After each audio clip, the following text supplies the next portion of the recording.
And welcome back to the Ruby Tuesday. My name is Ruben, and this is my spoiler-filled and best moments from the Obi-Wan Kenobi series that dropped this morning, the first 2 episodes. So this will be full of spoilers, so this is your place to kind of talk down in the comments below, go wild, let me know your best moments, what were you disappointed with, what did you love? Let's jump in. Like I said, there's a wonderful recap. If you kind of forgotten, if it's been a while, like what was Obi-Wan's story again? There's a nice little recap of the journey between Anakin and Obi-Wan. Obi-Wan for me has been pretty much my favorite characters. I love the prequels. I was always down for the prequels before, it was popular to like the prequels. Even Jar Jar Binks, I'm down for a bit of Jar Jar. You saw the blah blah. His high-pitched voice always cracked me up. At the same time, I was a little bit skeptical going into this because I didn't know if they were going to be able to do it justice. And I'm still on the fence after the 2 episodes. So after we get that recap, we kind of get a little bit from Order 66. Execute Order 66. Which I was surprised by, and I wanted more of that. Seeing the Jedi fight the stormtroopers, trying to protect the little Padawans, I thought was amazing, and just brought back that one sequence where Anakin's going to come and wipe out all of those Padawans. There are too many of them. What are we going to do?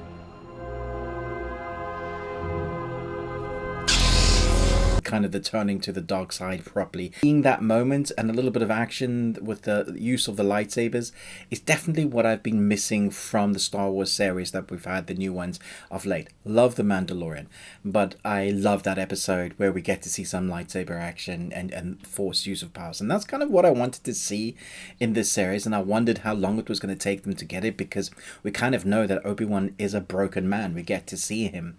He's looking after little Luke, and he doesn't know what to do with himself. He's broken because he thinks Anakin is dead. I never really thought about that. I thought he knew. And it feels like he's kind of shut himself off from the Force because his powers seem to, not having used that muscle for 10 years, seem to have been waylaid. But there was that one line at the end, just as Obi-Wan goes off into the distance, I'm going to teach you some stuff that you don't know yet. And I was hoping that we were going to get to see some of that, but it seems like either we've skipped over that bit, or we're going to maybe get some of that in the flashback, or he didn't want to do that. He was so distraught. And so this is the Obi-Wan that we get. It's so great to see Ewan McGregor again taking on that role, kind of getting that voice back. I know he struggled this time around getting back into that kind of Alec Guinness voice, that kind of persona. More of the age is now shown, and it feels like he's older than he should be. Just his demeanor, the way he is, that all comes to fruition. Tatooine seems a lot busier than I remember it. It's like it's fully busy city. I remember it being sparse, a desolate place where a lot of people don't, like a backwater place. I was like, why is this so busy? Weird. Lovely to see it all filled out. And then the story went to Leia, little Princess Leia, and I guess I wondered how they were going to force Obi-Wan into the Inquisitor's realm, how we're going to see Vader and Obi-Wan again kind of hit that, headbutting. And I guess this is the storyline that we're going for. I just didn't see it coming for some reason. Now, regarding the little actress, I feel like she's almost younger than 10, but I'm guessing she's meant to be 10 because it's been 10 years later. And there's a sequence where she runs away from bandits, and she's right next to them, and somehow she's able to escape. I just didn't buy that moment. It was a little bit irritating. She ducks under a little branch, and then there's this one person that's meant to be chasing her. It was like, oh, here's a branch, I can't get over this. And there's a big sign, there's a moment. I was just like, yeah, that's this one moment that just like, that was a bit cringe. I didn't believe in that moment. And then we get little bits with her that are a little bit like that. Just a little unbelievable. Later, she's running away from Obi-Wan, and Obi-Wan is apparently so old now that he can't chase after a little girl. There's just things like that they're forced into the story to move the plot along that I didn't quite buy. But then there's other shining moments, like the de-aging. I think it's Senator Organa. I was just like, that their de-aging CG works so well now. They've almost just got it down 100%. There was one moment it was like, yeah, that's CG, but the rest of the time was like, damn, that's really good, really impressive work.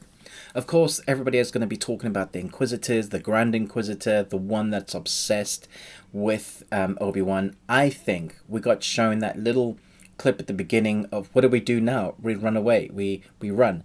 I think she's one of the Padawans and she has a bone to pick with Obi-Wan because of that. It's definitely going to be a link to her because the Inquisitors used to be Jedi or something. They turn to the dark side, so Force sensitive powers, and then they hunt their own kind being turned. So there's definitely an emotional link because she's so obsessed. Love the running rooftop scene in the second episode. I thought that was fantastic. Possibly one of my favorites as we see her use her Force powers swinging around that pole, you know, using the Force to move things in her way, kind of doing free running in along the use of Force powers. It was great to see Obi-Wan use his Force powers for a moment, but I really hoped that it would be like a switch and he just kind of go back into it. Because this series is only 6 episodes long, it feels like every moment that we've been waiting years and years and years for is like really precious, and so you don't want it to be over. So each episode you look at the runtime, you're like, how long are we going to get to be in this world again? How many years is it going to be till we get to see the next batch? And talking about other moments that you didn't quite believe, Obi-Wan has buried his lightsaber. It's been in the desert for 10 years. If you know anything about deserts, they shift sand quite a lot.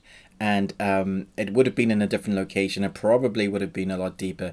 And he walks over to it. I'm guessing he's sensing the kyber crystal and digs it up. And obviously I didn't want a whole scene of him digging forever. But I think it would have been better if you'd like didn't quite find it straight away, or had the hole been digger. It was like this deep. And it's like that just like, how on earth is that even possible, especially when we don't really know how Force sensitive he is anymore, considering how powerful he was, meant to have the skill of Yoda and the power of Mace Windu, and now he's just like a broken shell of a man. I'm really hoping we get to see him kind of lean into who he was quicker, that they don't waste another episode in that, because I want to see him go up against the Inquisitors and then eventually Vader.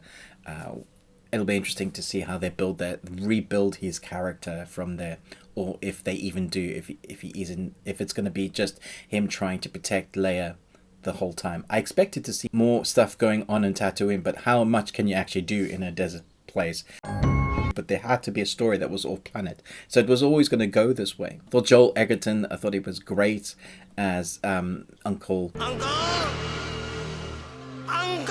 One of the standouts is the score. We have the mix of the theme of the original theme and then a kind of a refreshing of that. I thought it worked really well. There is a little bit of comedy in the second episode with this character that is, I guess he is a sort of scoundrel, is the best way to describe him in the Star Wars universe. And you see that he wants to help, but he's just trying to get by. He's also a swindler, kind of a Han Solo character. I'm not sure the comedy always landed for the tone that they were going for. There was like a really serious moment, and then it was like a direct juxtaposition of what was going on. Sometimes that works. If you can get it right, it really works. But for me, I was like, yeah, almost feels a bit forced. I really have mixed feelings about this. Love the action sequences. Love to see the use of the lightsaber and Force powers. I thought that it was very predictable that the Grand Inquisitor was going to die by the obsessed Inquisitor. I'm loving what Ewan is doing with his role, his voice, getting back into that character. Want to see him progress. Not overly fussed with the young Leia character. Maybe future episodes will go better. Love the de-aging and the score. So all in all, it's a bit of a mixed bag, but I still loved every second because I love the fact that we now have an Obi-Wan series. So let me know your thoughts down below. I will do a proper review once the series is over. But for now, let me know your thoughts. Thanks so much for watching. But most of all, until next time, remember, live long and Tuesday.